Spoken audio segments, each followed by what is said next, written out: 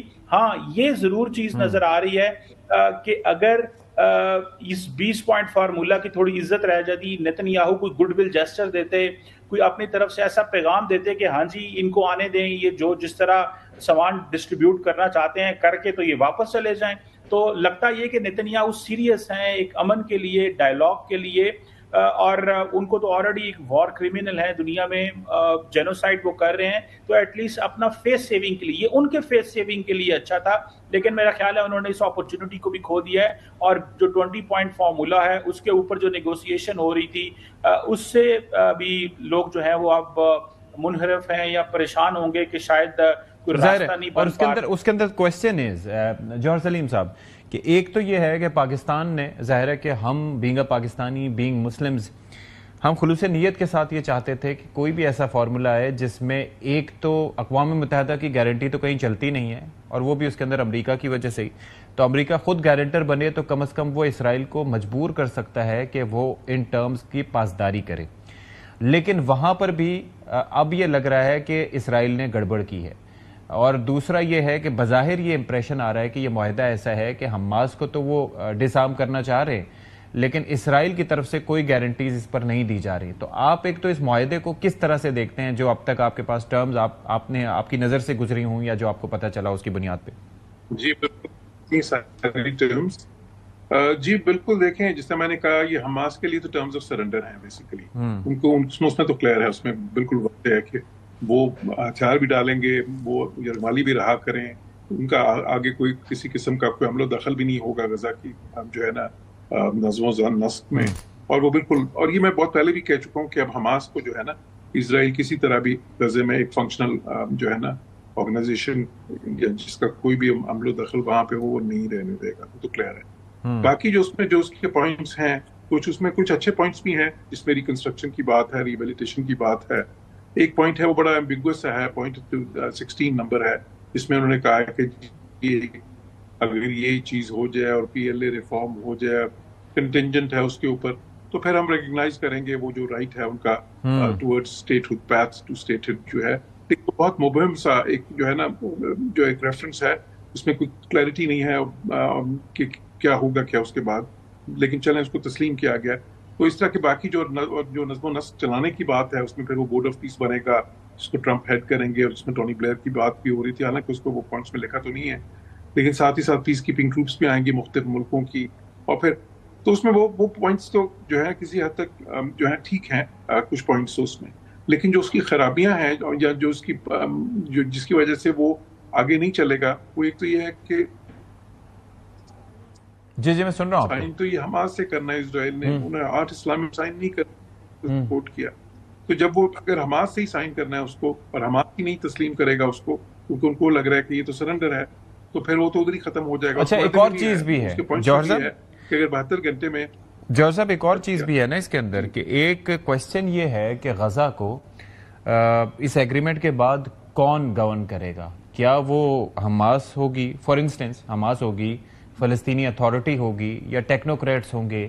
میں وہی بات کر رہا ہوں نا کہ آپ سائن بھی کروانا چاہ رہے ہیں کہ حماس اس پہ سائن کرے, اور آپ اوپر سے اسی فریق کو اس میں سے نکال کے پھر اس پہ بھی شور نہیں ہے کہ آگے گورن کون کرے گا. بالکل دیکھیں اس میں خیر اس میں تھوڑا سا تو اس کا خاکہ دیا گیا ہے. اس میں دیکھیں وہ 20 پوائنٹس یہ ہیں کہ پہلے تو حماس سرنڈر کر دے قسم کا, جب حماس سرنڈر کر دیا اور حماس الگ ہوگی اس سے, اب جو وہ علاقہ ہے سارا غزہ کا اس کو govern basically board of peace کرے گا. بورڈ آف پیس جو ہے وہ پریزیڈنٹ ٹرمپ اس کو ہیڈ کریں گے, تو وہ اس کا جو ہے نا لیڈرشپ لیول پہ تو وہ ہوگا, پلیئر جس کو بھی وہ لیتے ہیں, اور اس کے نیچے پھر جو ہے وہ ایک وہ خاکہ ہے کہ جو ٹیکنیکل لیول پہ یا بالکل جو آفیشلز لیول پہ وہ پیلسٹینینز ہی ہوں گے, لیکن وہ پیلسٹینینز ہوں گے جن کے ساتھ ہی مل کے کام کر سکیں گے. تو یہ اور پھر ساتھ ہی ساتھ یہ بات بھی ہے کہ اس کو جو ہے نا بالکل ایک وہ ہم وہ بنائیں گے جو ہے نا بالکل ٹیرر فری، وہ بنائیں گے جو ہے نا ریڈیکلائز جو ہے بالکل بنائیں گے. ظاہر ہے ان کی خواہشات کے مطابق جو اسرائیل چاہتا ہے وہاں پہ. تو خاکہ تو ہے، اب وہ کیا خاکہ جو ہے اس میں کیا وہ فلسطینیوں کی جو ایسپریشنز ہیں اس کو ریپرزینٹ کرتا ہے، یا کیا وہ حماس کی کسی طرح سے بھی کوئی ان کے لیے تھوڑا بہت بھی اس میں لیوے رکھتا ہے کہ ان کی بھی کوئی کسی قسم کی بچ جائے، تو وہ بالکل اس میں وہ مشکل نظر آتا ہے. ڈاکٹر قمر چیمہ، مجھے یہ بتائیے کہ آپ اس ایگریمنٹ کی بات کر رہے ہیں یا ہم جس طرح سے اس کو ڈسکس کر رہے ہیں، تو آپ کو لگتا ہے کہ ریئلسٹکلی ایسا پاسبل ہے کہ حماس کو کسی ایسے پولیٹیکل سیٹلمنٹ سے ایکسکلوڈ کر دیا جائے جبکہ اس کی غزہ میں بڑی ڈیپ روٹس ہیں؟ اگر انفراسٹرکچر کی بات کریں، ٹنلز کی بات کریں، ڈس آرمنٹ کی یہ بات کر رہے ہیں، آپ کو لگتا ہے کہ realistically is it even possible? دیکھیں یہ بات بالکل عباس صاحب نے صحیح کی ہے کہ اس ایگریمنٹ سے تو حماس بالکل ختم ہے، ایک بات. دوسری بات اس میں یہ بھی ہے کہ دیکھیں اس میں پازیٹیو چیز یہ تھی کہ اس سے جینوسائڈ بند ہوگا، اس سے وہ جو بربریت ہے وہ بند ہوگی، ایٹ لیسٹ ہم ایک ڈائریکشن میں چل پڑیں گے. دوسری بات یہ ہے کہ اگر وہاں کے لوگ اس کو الیکٹ کرنا چاہتے ہیں، ٹھیک ہے، یا وہاں کو ایسا سٹرکچر کھڑا کرنا چاہتے ہیں، تو وہ تو ظاہری بات ہے جو پوسٹ وار جو سچویشن ڈیولپ ہوگی امیڈیٹلی اس کی فارمیشن کے بعد ہی ہو سکے گا. امیڈیٹلی تو وہاں پہ لوگ اس قابل نہیں ہیں کہ وہ امیڈیٹلی الیکشن ہو اور دیکھیں کہ وہاں پہ کون آئے گا. تو یہ جو بات ہے کہ یہاں پہ انٹرنیشنل اسٹیبلائزیشن فورس آئے گی، ایک ٹیکنوکریٹس کی گورنمنٹ ہوگی جو کہ لارجلی پیلسٹینینز ہوں گے، یہاں کے لوگ ہوں گے، اور اس کے اوپر ایک بورڈ ہوگا، اور پھر جا کے کچھ دیر سٹیبلٹی آئے گی، اور پھر جا کے وہاں پہ لوگوں کو کہا جائے کہ آپ نے اب کس کو پک کرنا ہے. تو میرا خیال ہے کہ ان کے سامنے ایک دو چوائسز یا دو سینیریوز اسٹیبلش کیے جائیں گے. ایک سینیریو یہ ہے کہ یہ حماس ہے، اس نے اسرائیل پہ حملہ کیا، 1500 لوگ مارے گئے اسرائیل میں، ان ریٹرن انہوں نے آگے کو 70,000 جو ہے شہید کر دیے غزہ میں لوگ، اور بلکہ the number is quite high. جو بالکل صحیح کہہ رہے ہیں، I agree with you. ابھی تو ہمارے پاس ڈیٹا ہی نہیں ہے اور وہ ڈیٹا آنے نہیں دے رہے. جی. تو دا پوائنٹ از کہ وہ دو ماڈل رکھیں گے ان کے سامنے. دیکھیں ہم ڈیولپمنٹ لے کے آ رہے ہیں. ابھی میں دیکھ رہا تھا فیفا کا جو ہیڈ ہے وہ کہہ رہا ہے جی کرکٹ گراؤنڈ بنے، فٹ بال گراؤنڈ بنے گی. تو دا پوائنٹ از کہ دو ماڈل آئیں گے لوگوں کے سامنے کہ لڑنا ہے، ریزسٹنس کرنی ہے، یا اکنامک ڈیولپمنٹ کی طرف جانا ہے. تو اکنامک ڈیولپمنٹ ماڈل یا عرب ریاستیں لے کے آ سکتی ہیں، وہ اکیلے نہیں لے کے آ سکتی کیونکہ اسرائیل کی وہاں موجودگی ہے، اور اسرائیل وہاں پہ نکلنے سے تیار نہیں ہے. صرف عربوں کے کہنے پہ یا مسلمانوں کے کہنے پہ اس کو امریکہ سے گرنٹر چاہیے. تو میں سمجھتا ہوں یہ دو پیرلل سٹرکچر جو ہیں وہ سامنے آئیں گے، تب شاید غزہ کے لوگ فیصلہ کر سکے کہ ہم نے کس طرف جانا ہے. اور پھر ایک انڈیپینڈنٹ ریاست ظاہری بات ہے جس کے بغیر تو سوچا بھی نہیں جا سکتا. آج بھی جو پاکستان کے فارن آفس نے جو بات کی کہ فلسطینینز کی سیلف ڈٹرمنیشن پہ کمپرومائز نہیں کریں گے، انڈیپینڈنٹ سوورن اسٹیٹ پہ کمپرومائز نہیں کریں گے، اور جو پری 1967 کی جو بارڈرز ہیں اس پہ جو ہے وہ جانا پڑے گا. سو میرا خیال ہے کہ اس پہ بھی کمپرومائز نہیں کیا جائے گا. لیکن مقصد صرف اتنا ہے کہ اکنامک ڈیولپمنٹ پہلے ہو، پہلے غزہ کے لوگوں کو کھڑا کیا جائے، پھر ان کو کہا جائے کہ سوچو کو آپ نے کتنا. I got your point. مجھے یہ بتائیے ایمبیسڈر صاحب کہ ایک تو جب آپ نے کہا کہ نیتن یاہو کے اپنی سوچ اتنی سخت گیر ہے، اس کے باوجود آپ کو کیا لگتا ہے کہ کیا وجہ رہی کہ ایک تو اس نے قطر سے معافی مانگی، دوسرا ویسٹ بینک کی انیکسیشن، غزہ کو ایک گیٹو میں تبدیل کرنا، جینوسائیڈ، یہاں سے لوگوں کو بالکل نکال کے باہر کرنا، ان سب چیزوں سے پیچھے ہٹ کے اب وہ اس چیز پہ راضی ہوا کہ جی سیز فائر ہو اور ایک ڈی ملٹرائزیشن ہو اور یہ ساری چیزیں ہوں. اور ان فیوچر اگر وہ اس پلان سے کسی بھی مرحلے پہ، ظاہر ہے کہ یہ فیزڈ ایک ایگریمنٹ ہوگا، ایک مرحلہ تو نہیں ہوگا، پیچھے ہٹتا ہے، تو اس کی گارنٹی آپ کی نظر میں، آپ کے خیال میں کون لے گا؟ دیکھیں اس معاہدے کے جو پوائنٹس ہیں زیادہ تر وہ بیسیکلی تو اسرائیل کی ٹرمز ہیں ساری، اور ان کی مشاورت سے ہی ٹرمز بنی ہیں اور ان کو سوٹ کرتی ہیں ٹرمز. اور میں سمجھتا ہوں ایک بات جی آپ نے بالکل صحیح کہا اس کی کافی شکوں کے بارے میں، لیکن ایک چیز جو ان سی ہے، میرا نہیں خیال کہ اس کے بعد یہ لوگوں کو چوائس ہوگی یہاں پہ کہ وہ دوبارہ حماس کو کسی وقت بھی الیکٹ کر سکیں. اچھا، وہ جو ہے وہ تو اس کو وہ بالکل کلیئر کر دیں گے. اس کے بعد جو بھی اسٹرکچر بنے گا اس میں ہم دیکھیں، میں بوسنیا میں رہا ہوں، وہاں پہ بوسنیا میں وار کے بعد ایک UN مینڈیٹ میں ساری چیزیں ہوئی تھی, پیس امپلیمنٹیشن کاؤنسل بنی تھی جو ابھی تک جب بھی, اور اس کی پاورز اتنی زیادہ تھیں کہ وہ وہاں پہ پریزیڈنٹ کو بھی کر سکتے تھے, پرائم منسٹر کو بھی, اور کوئی بھی پارلیمنٹ کی. لیکن پوائنٹ اس کہ وہاں پر جو مخالف گروہ تھا یا مخالف جو ملک تھا وہ سربیا تھا. یہاں پر ایشو یہ ہے کہ یہاں پر امریکہ اور اسرائیل ہیں, تو ان کے خلاف سلامتی کونسل میں کوئی نہیں بول سکتا, تو یہاں پر کیا بولے گا؟ اور پھر مجھے مسلم ممالک جو ہیں, جو 8 مسلم ممالک ہیں انکلوڈنگ پاکستان, ان کا انپٹ اس میں شامل ہوا ہوگا اس معاہدے میں آپ کی نظر میں؟ پاکستان نے تو ریزرویشن شو کر دی آلریڈی. دیکھیں ابھی تو وہ ملک کہہ رہے ہیں نا کہ ان کی جو بھی ریزرویشنز ہیں, دوسرے کچھ ملکوں نے بھی ریزرویشن دی ہیں. دیکھیں اس میں بالکل کلیئرلی کچھ شکیں ضرور شامل ہیں, لیکن اس میں پریڈومیننٹلی جو ہے اسرائیل کا پرسپیکٹو ہے. اس میں وہی کچھ ہے جو اسرائیل کو سب سے زیادہ سوٹ کرتا ہے. لیکن ساتھ ہی ساتھ میں یہ کہوں گا کہ دیکھیں وہاں پہ اس وقت جو حالات ہیں اس میں ایک ایسا وقت بھی ہے جہاں پہ جو کہ اگر 20-22 لاکھ لوگوں کا اس وقت وہاں پہ زندگی کی جو ہے نا, زندگی اور موت کے بیچ میں جو لٹکے ہوئے ہیں, ایک جنوسائیڈ کے حالات ہیں, تو ان کو بچانے کے لیے اگر وہ تاریخ میں آپ کو کچھ کنسیشنز بھی کرنی پڑتی ہیں, ٹھیک ہے, تو حماس کو بھی سوچنا پڑے گا کہ کیا وہ اس وقت ایک قربانی دے. اسرائیل تو استاق میں ہے, اگر یہ نہ کرتے ہیں اس کے بعد تو پھر اسرائیل کو پھر دوبارہ فری ہینڈ وہ جو ٹرمپ نے کہہ بھی دیا وہ دیں گے, اور پھر ان کے پاس یہ بہانہ بھی ہوگا کہ دیکھیں ہم نے تو کوشش کی تھی. بٹ the question remains کہ اگر حماس اپنے آپ کو ڈسارم بھی کر دیتا ہے تو کیا اسرائیل کہیں رکے گا؟ کیونکہ جو ان کی حرکتیں ہیں, جو ان کی سوچ ہے انڈیا اور اسرائیل کی, تو وہ کہیں پر رکتے نہیں ہیں, خاص طور پر جب وہ اپنے دشمن کو کمزور جانے. اب بہت شکریہ آپ کا جوہر سلیم صاحب, آپ ہمارے ساتھ موجود رہے. ایک اور اہم معاملہ ہے جس کے اوپر ذرا ہم نے بات کرنی ہے, اور ڈاکٹر قمر چیمہ صاحب, وہ ہے آزاد کشمیر کا اور عوامی ایکشن کمیٹی کے جو پرتشدد احتجاج ہوا ہے, اور وہ بڑا کنسرننگ ہے.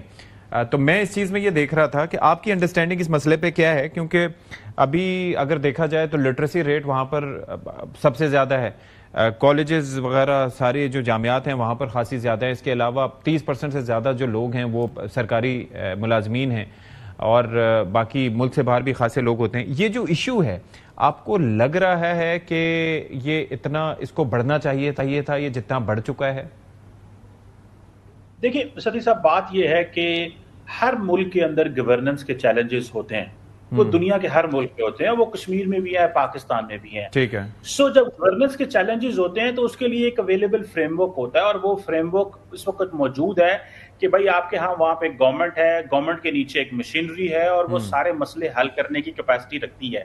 ہاں کچھ ایسی چیزیں ہوتی ہیں کہ جس میں آپ کو بہت زیادہ ریسورسز چاہیے, ان پٹ چاہیے, آپ ضرور پاکستان کے ساتھ انگیج کر کے اس ماڈل پہ بات کی جا سکتی ہے, ریونیو کس طرح زیادہ جنریٹ کریں, اکنامک ڈیولپمنٹ ہو کس طرح ہو, یہ بات تو ٹھیک ہو گئی. لیکن یہ فیصلہ کر لینا کہ 10, 15, 20 ہزار, 25 ہزار, 30 ہزار بندے اکٹھے کر کے آپ ریاست پہ حملہ کر دیں, اور کہیں نہیں یا گن پوائنٹ پہ آپ بیٹھیں گے, ہم سڑکیں بلاک کریں گے, ہائی ویز بلاک کریں گے, یہ حکومت گھر جائے, ہم جو ہے وہ الیکشن کال کروانا چاہتے ہیں, الیکشن ہو اور ہمیں حکومت میں لا کے بٹھایا جائے, مجھے نہیں پتا اس کو کیسے آپ لیجیٹیمیٹ یا لیجیٹیمائز کر سکتے ہیں. ماضی میں دیکھا, پاکستان میں بھی ہم نے دیکھا کہ پولیٹیکل پارٹیز جو تھی وہ کچھ اس طرح کرتی تھی, وہ لاہور سے چلتی تھی, کبھی کہیں سے چلتے تھے, اسلام آباد آتے تھے, 10 دن 20 دن مہینے تماشے لگتے تھے, اور پاکستان کی اکنامک گروتھ بھی رکتی تھی, انسٹیبلٹی آتی تھی, پولیٹیکل انسرٹینٹی آتی تھی, اور پتہ لگتا تھا اس ملک کے اندر پتہ نہیں کیا ہے, کیا ختم ہو جانی ہر چیز یہاں پہ. لیکن یہ ملک کھڑا رہا. میں نہیں سمجھتا سڑکیں بند کرنے سے, احتجاج کرنے سے کوئی راستے نکلتے ہیں. یہ سڑکیں بند کرنے والا احتجاج ہمیں بند کرنا ہوگا, ہماری دنیا ہمیں دیکھ رہی ہے. اور ایک اور چیز بھی ہے ڈاکٹر قمر چیمہ صاحب, کہ دنیا تو دیکھ رہی ہے, لیکن جہاں پر یہ واقعہ پیش آیا ہے وہ خطہ ہے جس کے پاس ہی ہمارا حریف, ہمارا دشمن اس خطے پہ بھی تاک لگا کے بیٹھا ہے, یعنی کہ وہ سکون میں نہیں ہے, اور اس کی بھی اس میں انٹرونشن ہو سکتی ہے. یہ اگر کوئی غلطی میں نہ رہے. دیکھیں میں اس کو کیسے سمجھتا ہوں, دیکھیں 2-3 طریقے ہیں جس طرح انڈیا آپ کو ڈیل کرتا ہے. پہلا یہ ہے کہ وہ کنونشنلی آپ کے اوپر حملے کر دیتے ہیں, اس میں تو ہم نے ان کو دھول چٹا دی. بالکل ایسے. دوسرا کہ وہ نان اسٹیٹ ایکٹرز, وہ T T P, B L A کو فنڈنگ کرتے ہیں کہ پاکستان کی فوج کو, لا انفورسمنٹ کو انگیج رکھو کہ یہ لڑتے رہیں اور لوگوں کو پتا چلے یہاں پہ حالات ٹھیک نہیں. تیسرا یہ ہے کہ سوشل ڈسرپشن کی جائے کہ آپ کے معاشرے کے اندر ڈفرینٹ جو گروہ ہیں اگر ان کے یہ ویوز ہیں کہ ان کو رائٹس چاہیے, گورننس کے ایشو ہیں, تو وہاں پہ سوشل میڈیا کے ذریعے, باٹس کے ذریعے انویسٹمنٹ کی جائے, جو اپرائزنگ جو ہے اس کو سپورٹ کی جائے, سوشل میڈیا اکاؤنٹس کو ہیلپ کیا جائے, ٹک ٹاک کی ریچ بڑھائی جائے, فیس بک کی ریچ بڑھائی جائے. تو میں سمجھتا ہوں کہ یہ جو چیزیں ہیں, یہ سوشل ڈسرپشن بھی انڈیا کا ماڈل ہے. میں یہ نہیں کہنا چاہتا کہ یہ لوگوں کے حقوق وہاں پہ جو ہے وہ یہ لوگ غلط ہیں یا نہیں, لیکن طریقہ کار اس کے اندر مناسب ہو سکتا ہے, پرتشدد نہیں ہونا چاہیے. ان کا حق ہے احتجاج کرنا, ان کی جو ڈیمانڈز ہیں وہ حکومت کے ساتھ بیٹھ کے اس کا سلوشن نکالیں, لیکن کسی تھرڈ پارٹی کو موقع نہ دیں. دیکھیں دنیا ستی صاحب ہمیں دیکھ رہی ہے کہ یہ وہ ملک ہے جو دنیا میں ہم اس وقت ریلیونٹ ہیں.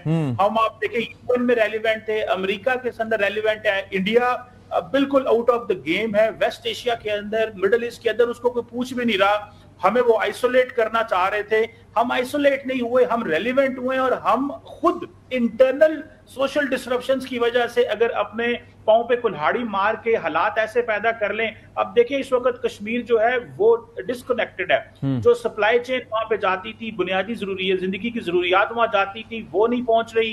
لوگوں کے اندر ایک نا امیدی ہے, سڑکیں بلاک کی ہوئی ہیں, حکومت پروگرام لے کے گئی ہے, پیکج لے کے گئی ہے, لیکن جب آپ کے اندر یہ ایگو ہو کہ نہیں ہر چیز وہ ہونی چاہیے جو ہم چاہتے ہیں, اور آپ حکومت ہیں, اس ملک کے اندر کوئی قانون نہیں ہے, یہ جتھوں کا قانون یا زور زبردستی کا قانون چلے گا, تو میرا نہیں خیال کہ مسئلے حل ہو سکتے ہیں. اب آئی ایم شیور کہ یہ جو 7 رکنی کمیٹی گئی ہے جس میں بڑے سیزنڈ پولیٹیشین ہیں, رانا ثناء اللہ صاحب گئے ہیں, قمر زمان قاہرہ صاحب گئے ہیں, باقی احسن اقبال صاحب گئے ہیں, باقی لوگ بھی, مسعود خان صاحب, آئی ایم شیور کہ اس معاملے کا کوئی حل نکلے گا اور یہ سارٹ ہوگا. بہت شکریہ ڈاکٹر قمر چیمہ صاحب فار یور.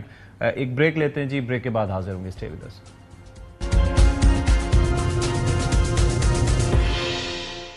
بریک کے بعد پروگرام میں ایک بار پھر سے آپ سب کا خیر مقدم ہے, اور اب ذرا بات کر لیتے ہیں پاکستان تحریک انصاف کے معاملات. اور جس طرح سے ہم نے تذکرہ کیا تھا اس سے پہلے بھی کہ ایک سیاسی جماعت جو حکومت کو ٹف ٹائم دینا چاہتی تھی, اب وہاں پر معاملات یہ ہیں کہ اس کے جو بانی ہیں, اس کی ہمشیرہ کے خلاف وزیر اعلیٰ خیبر پختونخوا جو کہ بانی کو جیل سے باہر نکالنے کے لیے بقول ان کے سب سے زیادہ کوشاں ہیں, وہ کھل کے سامنے آ گئے ہیں. تو یہ معاملات کیا ہیں اور اس سے مشکلات میں کیا حکومت آئے گی یا خود ہی یہ جماعت آئے گی, اس پر ذرا بات کر لیتے ہیں. رکن قومی اسمبلی ہیں شیر افضل خان مروت صاحب ہمارے ساتھ اسٹوڈیوز میں موجود ہیں. السلام علیکم جی. شیر افضل صاحب, میں نے جس طریقے سے ابتدائیے میں اپنے بیان کیا, یہ سچویشن آپ اس پہ تو پہلے بھی بات کرتے رہے, اور یہ آج وزیر اعلیٰ صاحب کے منہ سے بھی یہی بات نکلی جو آپ کرتے رہیں. تو یہ درمیان میں اب بانی نے کہہ دیا کہ جی ایک دوسرے کے خلاف بیان بازی نہ کریں, لیکن اس سے پہلے کسی کو کوئی خیال نہیں آیا تھا کہ یہ نہیں ہونا چاہیے پبلکلی؟ بہت شکریہ. پارٹی کے بہت سارے معاملات ایسے ہیں جو وقتاً فوقتاً کوشش کی گئی کہ بانی کے نوٹس میں لائے جائے, لیکن بدقسمتی سے بہت سارے معاملات پہ سنجیدگی سے نوٹس نہیں لیا گیا. اچھا. پاکستان تحریک انصاف میں 8 فروری کے الیکشن کے بعد ایک نیا سلسلہ شروع ہوا, وہ تھا فتوے جاری کرنے کا, فلاں غدار ہیں, فلاں غدار ہے, اور غدار مخالفین کو نہیں بلکہ اپنے لیڈرز کو جو ہیں, اور یہ سلسلہ شروع کیا محترمہ علیمہ خانم نے. آپ کے ساتھ بھی یہی کچھ ہوا؟ مجھ پہ بھی فتویٰ دیا انہوں نے, جو ہے مشال یوسفزئی پہ یہ فتویٰ دیا. اوکے. انہوں نے یہ فتویٰ جو ہے کنور شوزب پہ دیا, اور میرا خیال ہے کہ کوئی ایسا لیڈر نہیں ہے جو ان کی طرف سے ایسے فتوے سے بچا ہو. جہاں ڈائریکٹ یہ کسی کو نہیں کہنا چاہتی تھی, اس کے پیچھے سوشل میڈیا کو لگا دیتی تھی, وہ ان پہ فتووں کی بارش کر دیتی تھی. اب جو علی امین خان ہے, چونکہ اپریل 2024 سے سلسلہ شروع ہوا پارٹی پہ قبضے کا, اور جب بش ابھی بھی چلی گئی تو اس سلسلے نے مومنٹم پکڑ لیا. اچھا. تو پارٹی کے اندر بہت سارے دفاتر چینج ہوئے, آئی ایل ایف کے صدر چینج کیے گئے, آئی ایس ایف کے صدور چینج کیے گئے, یوتھ کے صدر مینا خان افریدی کو ہٹایا گیا, اور پارٹی کے اندر مدر پارٹی میں ریجنز پہ بہت سارے اپنے لوگوں کو لایا گیا. اس سے یہ ہوا کہ پارٹی جہاں جہاں پہ وجود رکھتی تھی وہاں پہ ان کے من پسند لوگ جو ہیں وہ پارٹی کے اندر کلیدی نشستوں پہ برجمان کیے گئے. ٹھیک ہے. اور خیبر پختونخوا میں چونکہ حکومت تھی تو حکومتی معاملات میں دخل کاریاں شروع ہوئی. اور آپ نے ماضی میں دیکھا کہ منرل ایکٹ پہ جس طریقے سے محترمہ نے پروونشل گورنمنٹ کی درگت بنائی، جبکہ ان بیچاروں نے نہ منرل ایکٹ کو پاس کیا لیکن روزانہ جو ہے میڈیا کے سامنے ان کی ایک بجٹ پہ بھی ایسے ہی ہوا تھا. پھر بجٹ پہ ہوا اور بجٹ پہ بھی جو ہے کہ جی بجٹ کیوں پاس کیا، کیونکہ گورنمنٹ کا کام ہی ہے. آپ کی اپنی گورنمنٹ ہے، اپنا بجٹ پاس کر رہی ہے، اس پہ بھی آپ معترض ہے. اصل وجہ یہ تھی کہ چاہتی یہ تھی کہ سب جو ہے وہ محکوم ہو. علی امین خان جو ہے خوش قسمتی کہی یا بدقسمتی، وہ یہ میٹیریل نہیں ہے بزدار ٹائپ یا محمود خان ٹائپ. اچھا. وہ میٹیریل نہیں ہے، اس میں کوئی دوسری رائے نہیں ہونی چاہیے. اچھا. اور ایک بات جو اہم تھی وہ یہ تھی کہ خان صاحب علیحدگی میں بھی اور ہر میٹنگ میں پارٹی اکابرین کو بار بار کہہ چکے تھے کہ محترمہ علیمہ خانم کی کوئی بات نہیں مانی ہے. یہ کہا انہوں نے؟ ہمیشہ کہا ہے. اچھا. اور حتیٰ کہ جب میں نے ان کو یہ کہا تھا تو انہوں نے کہا اگر وہ نہیں، میں نے کہا جی وہ دنیا جہان کی جدھر میں گالیاں پڑی ہوتی ہیں وہ ہمیں بیچتی ہے. تو اس نے کہا پھر بلاک کر دو، تو پھر میں نے بلاک کر دیا تھا. تو یہ خان بار بار کہتے آئے، پوری پارٹی کو پتا تھا کہ خان اس کی مداخلت پسند نہیں کرتے ہیں. اچھا، مسئلہ یہ بنا جب سلمانہ کھوراجہ صاحب کو یہ لے آئی تو اس کے بعد جو ہے تھوڑی سی ہیبت بڑی، سوشل میڈیا اس کی پشت پہ کھڑی ہو گئی اور اس کے بعد جو ہے اس کے خلاف آواز اٹھانے کی ہمت کم ہونے لگی. بالخصوص خان صاحب کو بتانے والا کوئی نہیں تھا. تو یہ 9-10 سوشل میڈیا کا پریشر بہت زیادہ تھا. اس کے پیچھے یہی تھی؟ کون تھا اس کے پیچھے؟ یہی سوشل میڈیا کو ریگولیٹ اور گورن کرتی ہے. بھلے اس کے اندر ایک تو ہوتا ہے نا کہ چلیں حکومت کے خلاف آپ کوئی بات کر رہے ہیں، لیکن اپنے لیڈرز کے خلاف بھی ریگولیٹ، اپنے لیڈر بالخصوص تمام لیڈرشپ کو جو صلواتیں پڑتی ہے، گائیڈ لائن ڈائریکشن وہاں سے ملتے ہیں. اس کے بعد ہوا یہ کہ خان صاحب کے نوٹس میں کسی کو ہمت نہیں ہو رہی تھی کہ ان کو ناراض کریں. تو بہرحال بشو بی بی کے جو رشتہ دار ہیں وہ ان سے ملتے رہے. ٹھیک ہے. اور چند ایک لوگ جو ہیں یہ کیسز کے دوران ملے. تو خان کے کانوں میں اخبار کے ذریعے اور میڈیا کے ذریعے یہ باتیں پہنچ چکی تھی کہ پارٹی میں ان کی وجہ سے اختلاف رائے ہیں. اور گزشتہ مہینے بھی اور 15 دن قبل بھی خان نے کہا کہ محترمہ کا سیاست میں کوئی کردار نہیں ہے. جیل کے اندر سے یہ پیغام بھجواتا رہا لیکن خان کی بات یہ کبھی مانی ہی نہیں. اب جو علی امین خان، یہ آپ کو لگتا ہے کہ پارٹی کی رائے اس پہ منقسم ہے یا وہ لوگ جو نرم گوشہ رکھتے ہیں پارٹی کے لیے، مثال کے طور پر فیصل چودھری صاحب کہہ رہے تھے کہ جی بڑی ان کی سیکریفائسز ہیں علیمہ خان صاحبہ کی بھی، مثلاً آپ اپنے بھائی کے لیے کام کر رہے ہیں، وہ ان کا نقطہ نظر ہے. سیکریفائسز کا مطلب ہوتا ہے آپ نے کوئی قید کاٹی ہو، آپ کے کوئی مالی نقصانات ہوئے ہو. آپ دیکھیں پی ٹی آئی میں تو قربانیاں ان کی ہیں جو آج بھی جیلوں میں ہیں، 9 مئی سے گرفتار ہیں. قربانیاں ان کی ہیں جن کے گھر رہ گئے. قربانیاں ان کی ہیں جو آج بھی کونے قدروں اور ایجنسیوں میں چھپے ہوئے ہیں کہیں گرفتار نہ ہو جائے. یہ کہاں سے قربانی ہے؟ یہ جیل کے آگے چارپائی پہ بیٹھ جانا. بھائی گرفتار ہے، یہ بھی تو ایک بھائی سے ٹراما تو ہے نا. نہیں نا، دیکھیں نا جی، بھائی پہ ان لوگوں کا زیادہ حق ہے جو بھائی کی وجہ سے زیر زمین چلے گئے، جو لوگ یتیم ہو گئے، جو لوگ جو ہے جانے گنوا بیٹھے. آپ کو میں بتا دوں 9 مئی کو 100 لوگوں کو گئی ہے، ان کی قربانیاں ہیں. یا میں دعویٰ کروں کہ میری قربانیاں ہیں کہ میں اڈیالہ جیل میں خان سے ملنے جاتا ہوں. یہ پشاور جلسہ کے پی کے جلسے کے حوالے سے بھلے پہلے ہو یا بھی ہو، ایک رائے آپ کی یہ تھی کہ یہ تو کامیاب ہوتا ہی ہوتا ہے کیونکہ حکومت وہاں پر ہے، مشینری ہے، باقی سارے لوگ یہ کر رہے ہوتے ہیں. وہاں پر یہ جو واقعات پیش آئے، چیزیں پھینکنا، جوتا پھینکنا، ایٹسٹرا ایٹسٹرا، اس کے پیچھے کون تھا؟ یہی امیڈیٹ رد عمل تھا وزیر اعلیٰ کا کہ اس نے جا کے خان کو بتا دیا. اچھا جی. تو یہ کرنے والا کون تھا؟ یہ میٹنگ ہوئی تھی پشاور میں، آیت آباد میں ایک گھر میں. اچھا. باقاعدہ ڈیسائیڈ ہوا تھا، جو 20 لوگ اس میں شریک تھے، ایک نے جا کے علی امین خان کو بتا دیا کہ جی یہ آپ کے حوالے سے کہ جی آپ پہ ہوٹنگ کی جائے گی، جوتے پھینکے جائیں گے. تو علی امین خان نے یہ اسٹریٹجی کر لی کہ اخیر میں اس نے یہ کرنا تھا. تو پروگرام یہ تھا کہ جب یہ اٹھے گا تو پھر تمام ہجوم کو یا جلسہ گاہ میں کہنا ہے کہ نکلو، تقریر کا بائیکاٹ کرو. علی امین خان نے ہوشیاری یہ کی کہ اس نے درمیان میں تقریر لے لی. ہاں یہ بھی ایک تبدیلی ہوئی تھی، درمیان میں تقریر لے لی تاکہ وہ نوبت نہ آئے. لیکن یہ ساری چیزوں کی ان کو اس سے پیغام کیا دینا مقصد تھا؟ جنہوں نے یہ پلان کیا تھا ان کا مقصد کیا تھا؟ بیسیکلی علی امین خان کو آپ نے یہ دیکھا ہوگا سوشل میڈیا کے ذریعے اس کا تو انہوں نے بیڑا ہی غرق کیا ہوا ہے. یعنی سوشل میڈیا کے ذریعے وہ گالم گلوچ ان کی ہوتی ہے، اور گالم گلوچ کے ساتھ ساتھ عوام کی نظروں میں مشکوک بنانا، ورکر کی نظروں میں اس کو بے توقیر کرنا. اور اس کے پیچھے وہ شاید یہ سمجھتے ہیں کہ ان حرکتوں سے ہم جو ہے علی امین خان کو ڈرا کر اس کو اس مسند سے دستبردار کرا سکتے ہیں. اب مجھے یہ بتائیں کہ یہ جو اب معاملہ، یہ جو ویڈیو بیان دیا، پیغام آیا، پھر اس کے بعد ابھی ملاقات بھی ہوئی، آپ کو لگتا ہے کہ جو پلان آپ کے بقول تھا پارٹی پہ کنٹرول کا علیمہ خان صاحبہ کا، وہ ابھی رک گیا ہے یا وہ چوپٹ ہو گیا ہے یا اب وہ بیک فٹ پہ آ گئی ہیں؟ یہ جو علی امین خان نے کیا مجھے یقین ہے کہ یہ انہوں نے خان کی ماں پہ کیا ہے، تاکہ خان چاہتے تھے کہ خاص کم جہاں پاک ایک ہی بار میں سب کچھ سب کو واضح ہو جائے. اور دوسری بات یہ ہے کہ اس کے فوراً بعد خان نے اس کو ترجمانی سے بھی روک دیا علیمہ خان کو. ہاں نہیں، لیکن ایسا نہیں ہو سکتا تھا خان کہ خان صاحب کہتے ہیں کہ جی یہ گھر کی بات ہے، گھر میں رہنے دو، میں خود ہی اس کو سمجھا دوں گا، اپنی میری بہن ہے میں سمجھا دوں گا. ہاں سمجھانے پہ ہوتا تو 10 دفعہ خان نے کہا پارٹی کی سیاست میں مداخلت نہ کرو، نہ کریں، وہ مانتی نہیں تھی. اچھا، تو اس لیے پبلک آنا پڑا.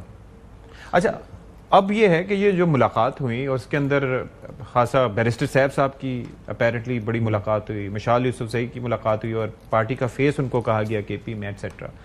تو اب آپ سمجھتے ہیں کہ جو کچھ ہوا ہے اس سے پارٹی میں اب چیزیں بہتری کی جانب جائیں گی؟ پارٹی میں چیزیں بہتری کی جانب تب جائے گی جب اس کو سائڈ کیا جائے، اس کو خاموش کرایا جائے. اس نے ناک میں دم کیا ہوا ہے سب کا.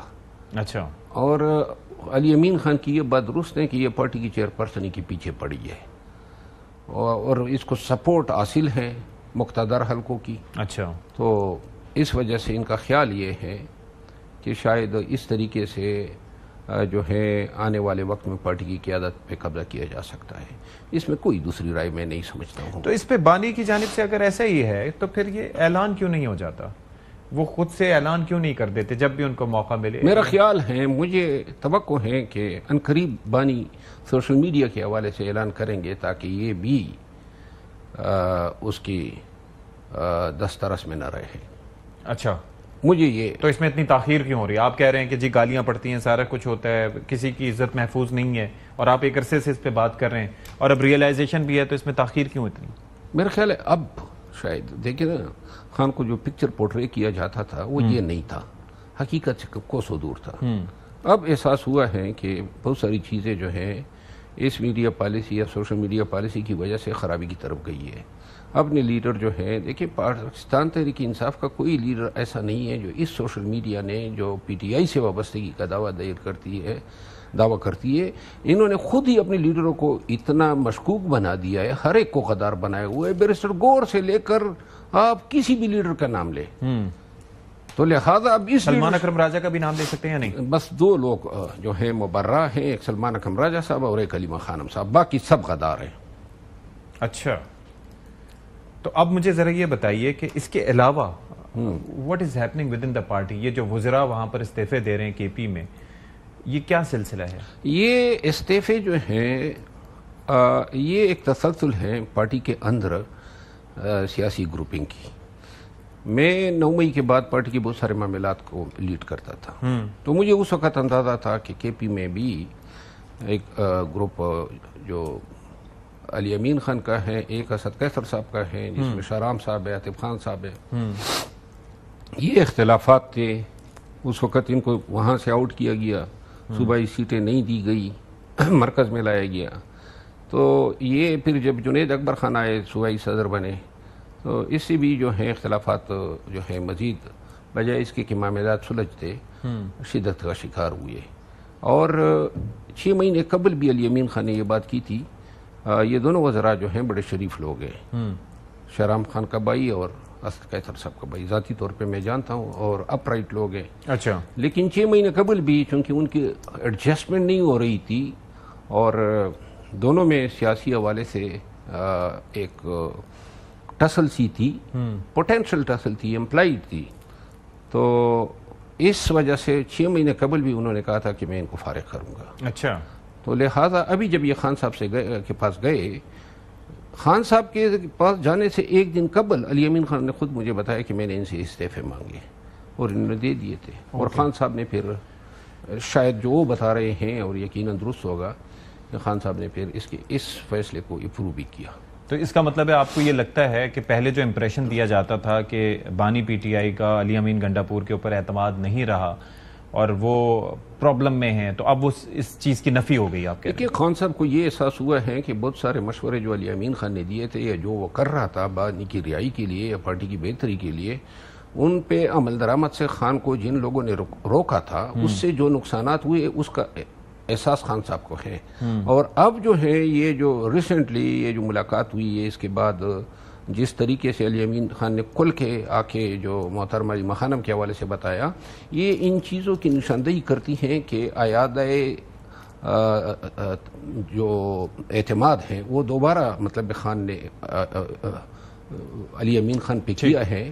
اور اگر یہ نہ ہوتا، خان کی سپورٹ نہ ہوتی، تو اتنے بڑے فیصلے یہ نہیں کر سکتے. اب مجھے یہ بتائیں کہ یہ اب جنید اکبر خان وہ کہہ رہے تھے، جو بات ہماری پہلے بھی ایک دفعہ ہوئی تھی، کہ وہ کہتے ہیں کہ جی قائمہ کمیٹیوں سے جانا نہیں چاہیے تھا، اور ظاہر ہے کہ میں تو وزیر داخلہ کو بلا لیتا. ایک اختیار والی جگہ تھی جہاں پر قومی معاملات میں ہم لوپ میں رہتے. آپ کو لگتا ہے کہ اب غلطی کا احساس ہو گیا اور یہ ٹاپ تک ہوا ہے یا نہیں ہوا؟ جنید اکبر خان سے پوچھ لینا کہ ان کی اس چیئرمینی کے پیچھے کون پڑا تھا. یہ جو ہم سے قائمہ کمیٹیوں سے استعفے دلوائے گئے، اس کا واحد مقصد یہ تھا کہ جنید اکبر خان سے پبلک اکاؤنٹ کمیٹی چنی جائے، باقی کوئی مقصد نہیں تھا. اور یہ بھی محترمہ کا کیا ادارہ تھا. تو بانی نے اس کو اپروو کیوں کیا؟ بانی دیکھیں یہی لوگ جاتے ہیں نا، ایک سال میں کوئی 7 آدمی نہیں گیا، 6 کے 6 یہ لوگ جاتے ہیں. تو یہ 1 2 3 مل کے ایک بیانیہ ایک دوسرے کو انڈورس کرتے ہیں، ریٹیفائی کرتے ہیں اور سرٹیفائی کرتے ہیں. بانی صاحب جو ہیں وہ کہہ دیتے ہیں کہ ٹھیک ہے. تو باقی جو ہیں یہ احساس دلانے والا کہ جی ان فیصلوں کے یہ نتائج ہو سکتے ہیں. میں آپ کو عرض کر دوں، یہ قائمہ کمیٹیوں سے ریزگنیشن کے پیچھے باعث محرک کیا تھا کہ اس پبلک اکاؤنٹ کمیٹی سے جنید اکبر خان کو آپ کو لگتا ہے واپس آ جائیں گے ابھی؟ دیکھیے ابھی تک تو حکومت نے ایکسیپٹ نہیں کی. ان کو بھی احساس ہے کہ اپوزیشن اگر ان میں نہ رہے تو فائدہ نہیں رہتا نا، فائدہ بھی نہیں رہتا. اور ویسے بھی جو جن حالات میں حکومت بنی ہے تو کھوکھلاپن کو زیادہ واضح ہو جاتا. تو وہ بھی یہ چاہتے ہیں کہ یہ حکومت میں رہے. اور میرا خیال یہ ہے جو میں دیکھ رہا ہوں، شاید علی امین خان نے اس ایشو پہ بات بھی کی ہوگی، یہ فیصلہ شاید ریورس ہو جائے گا. اب مجھے یہ بتائیں کہ اس میں احتجاج تو پھر ابھی کھٹائی میں ہی پڑ گیا ہے یہ سارا معاملہ. احتجاج تب تک نہیں ہو سکتا ہے جب تک اختیار جو ہے سیاسی فیصلوں کا وہ لیڈرز کو نہ دیا جائے. وہ کون کون سے لیڈرز ہیں جن کے پاس اختیار ہونا چاہیے؟ ایک تو علی امین گنڈاپور ہیں، باقی کون؟ 4-5 لوگ ہیں. نام گنوا دیں ان کے. مثال کے طور پہ علی امین خان گنڈاپور، اسد قیصر صاحب، عارف علوی صاحب، جنید اکبر خان صاحب، تاکہ مختلف نوع شاندانہ اور شہریار افریدی. ٹھیک ہے. اب ایک چیز مجھے یہ بتائیں کہ یہ جو اس وقت پیپلز پارٹی اور نون لیگ کے درمیان چل رہا ہے، آپ کو لگتا ہے کہ بیان بازی ہو رہی ہے خاصی سنجیدہ معاملے پہ؟ بی ایچ پی سے معاملہ شروع ہوا تھا اور اب یہ اسٹیٹمنٹس آ رہے ہیں. آپ کو لگتا ہے کہ یہ کوئی ایسی چیز ہے کہ جس سے ان کا اتحاد خطرے میں پڑ سکتا ہے؟ بحیثیت سیاستدان آپ دیکھ رہے ہیں کیا؟ جی میری ذاتی رائے یہ ہے، میں نے محترمہ کی تقریر سنی مریم نواز صاحبہ کی، اور جو ان کا غصہ تھا یا جو سختی تھی اس کی زبان میں، وہ ویسے ہی میرا خیال ہے کہ کچھ زیادہ تھی. اچھا. جو رد عمل ان کا تھا وہ مطلب آؤٹ آف پروپورشن تھا. کیونکہ تذکرہ بی ایس پی کا ہوا تھا، اسی پہ بات کر لیتے یا منع کر دیتے. اور پھر انہوں نے آج پھر جو تقریر کی ہے جس میں انہوں نے کہا میں معافی نہیں مانگوں گی. بیسیکلی معافی مانگنے سے اگر کوئی غلطی ہوتی ہے، ویسے بھی اگر غلطی نہ بھی ہو لیکن وہ آپ کسی کی آن یا کوئی عزت رکھنے کے لیے بھی کہہ دینا کہ میں معذرت چاہتا ہوں، تو ظرف آپ کا بڑا ہوتا ہے. پاکستان پیپل پارٹی اور نون کے اس ایکویشن میں ایک چھوٹا سا حصہ ملا ہوا ہے پیپل پارٹی کو، زیادہ تر اسے پہ جو ہے پی ایم ایل این قابض ہے، پنجاب میں حکومت ہے، مرکز میں ہے، اور میں یہ سمجھتا ہوں کہ پیپل پارٹی جو ہے اس نے بڑی قیمت بھی دی ہے نون کے ساتھ کھڑے ہونے کی، ٹھیک ہے، تو لہٰذا جن معاملات پہ یہ اگر معترض تھے تو ان کی ددرسی کرنے چاہیے تھی بجائے اس کے کہ آپ ان سے کنفرنٹیشن لیں. ٹھیک. اور میرا خیال یہ ہے کہ محترمہ مریم نواز صاحبہ جو ہیں اس کو نظر ثانی کرنی چاہیے اپنے بیانیے پہ. ٹھیک ہے، بہت شکریہ آپ کا شیر افضل خان مروت صاحب فور یور ٹائم. ایک بریک لیتے ہیں جی، بعد حاضر ہوں گے. بریک کے بعد پروگرام میں خیر مقدم. اور ناظرین کرام، پروگرام کے آخر میں یہ جو فلوٹیلا پر اسرائیلی افواج کا حملہ ہے اس پر عالمی برادری کو نوٹس لینا چاہیے، خاص طور پر امریکہ کو مجبور کرنا چاہیے اسرائیل کو کہ جو یرغمالی ہیں ان کو رہا کیا جائے. اس میں سینیٹر مشتاق صاحب بھی شامل ہیں، باقی بڑے نامی گرامی دنیا بھر سے انسانی حقوق کے جو علمبردار ہیں وہ لوگ وہاں پر ہیں، تو اس پہ نوٹس لینا چاہیے. تو لیٹس ہوپ کہ اس کے اوپر کوئی کارروائی ہوگی. پروگرام سے فی الحال اتنا ہی. اشفاق اسحاق ستی کو اجازت دیجیے.